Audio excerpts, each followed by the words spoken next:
Hey guys, Ziv here.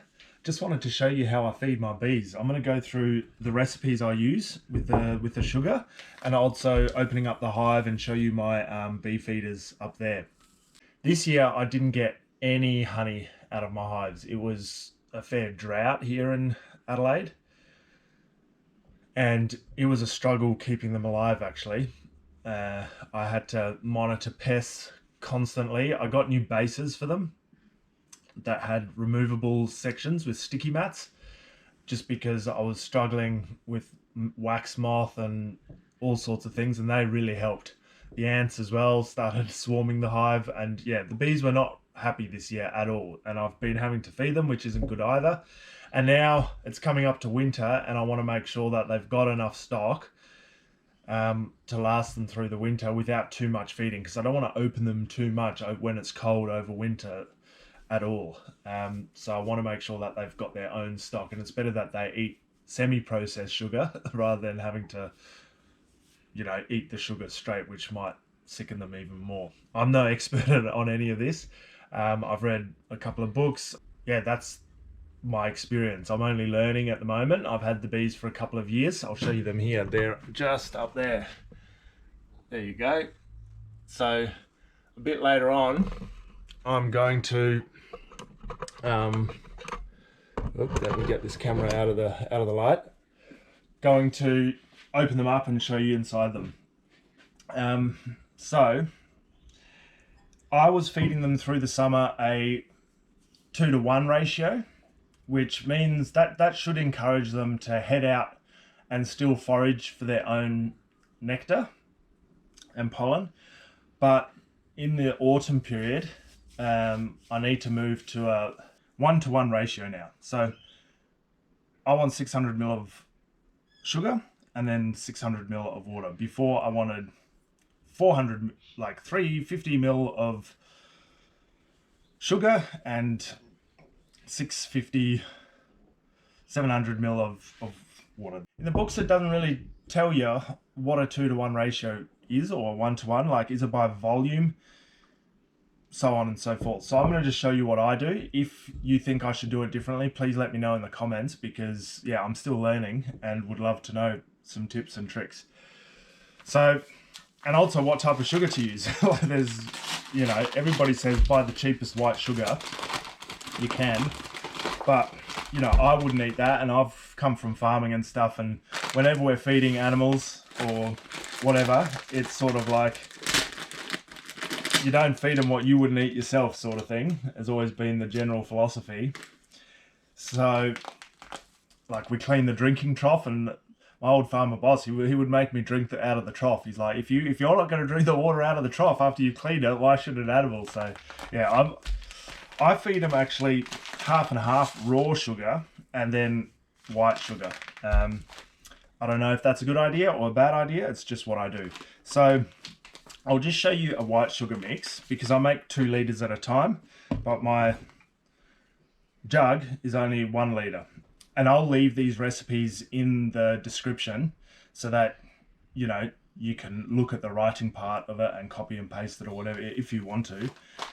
But I was making about 400 mils of volume of sugar to then filling it up a litre with water.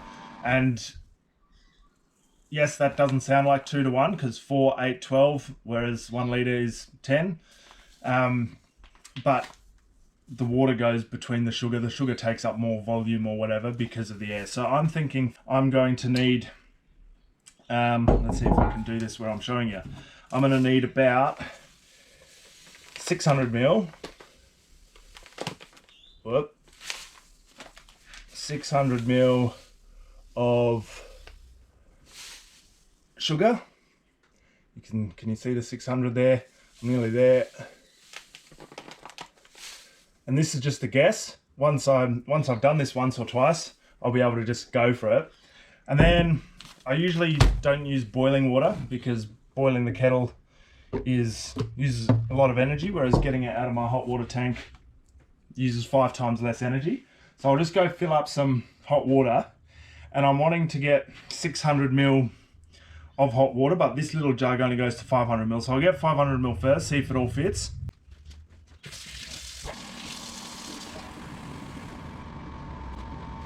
So I've got 500 ml of hot water. I'll tip it in.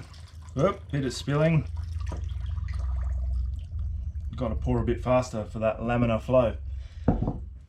And it looks like we're about 100 ml short, so I'll get another 100 ml of hot water, which will be 600 ml, right, all up. So 1 to 1, 600, 600 seems to be working.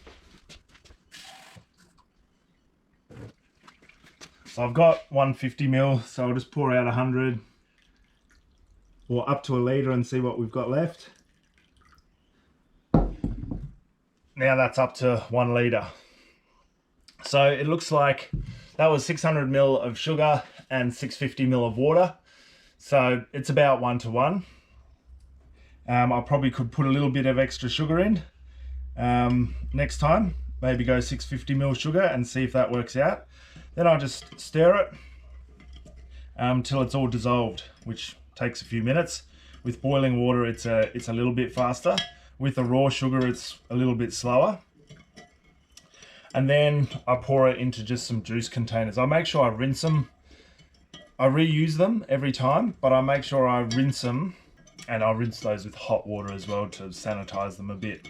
So yeah, once I've mixed up, I mix up a litre of the white sugar and a litre of the raw sugar, put it into one can, and then same thing for the other can, and that does my 2 hives. That amount of volume fits nicely in the feeders. So I'll cut to when I'm opening the hives. So welcome back. I'm up here at the hive. Hopefully you can still see my beautiful face through this bee suit. I've been wearing this bee suit. I didn't wear it at the start, and that was a bit of a mistake because I got 5 stings to the head one time quite early on. I think one of these hives was a little bit aggressive, so I've just been wearing it since then. It's not nice getting hit 5 times, and it didn't take me long to get away either. Anyway, this is my bee feeder. I always make sure I clean it before I feed the bees. I did modify it a bit. Here's the lid, and you can see the lid has a few breathers.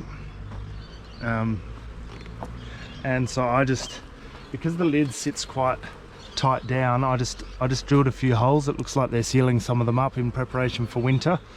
And then in summer I'll clear them out again. So yeah, that's the bee feeder. It sits on top.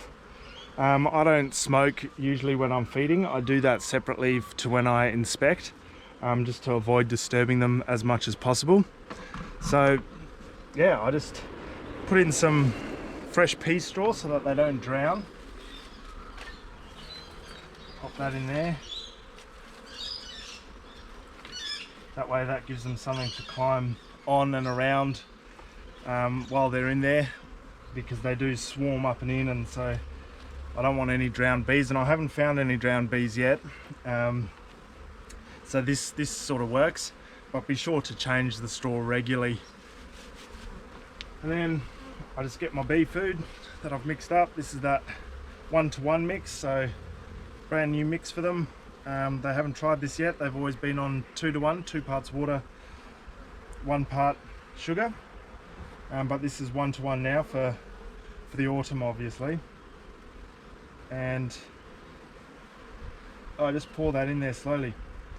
I'm not 100% sure yet if I should be feeding them this much. I am worried of robber bees. You know, they probably can smell it, and whether having such a large quantity for two, I mean, these boxes are both full of bees, but having such a large quantity of food is, you know, it means that it's putting extra stress on the hive, defending it. So yeah, let me know what you think, because if you think I should just feed them a litre at a time so that they can process it quicker and get back to defending their hive, I'm unsure about that. So yeah, would love to know your thoughts. But yeah, that's what I do basically. I make the food and I feed them, and then the lid goes back on. Now, always be gentle when putting the lid on. You don't want to kill any bees, so give it a nice gentle shakedown, and we're on. And then I have this strap that clamps the beehive together because I'm always concerned that one of these branches of that tree above me is gonna fall down and smash my bees. And that's it. This hive is fed, so yeah, hopefully that helps you if you ever need to feed your hives, because ideally you never want to feed them, and when it comes to feeding them people don't have as much experience as with the rest of beekeeping, because you try not to do it very often. But yeah, this year's been super unfortunate here with this drought. There was plenty of pollen around, but just very little nectar. So we were still flowering and there was pollen and they were making up bee bread, but yeah, just very little nectar coming in. All the frames were empty at one stage, and that's when I started feeding. So yeah, I hope you enjoyed that one, and it was you got some insights out of it. Cheers guys, see you on the next one.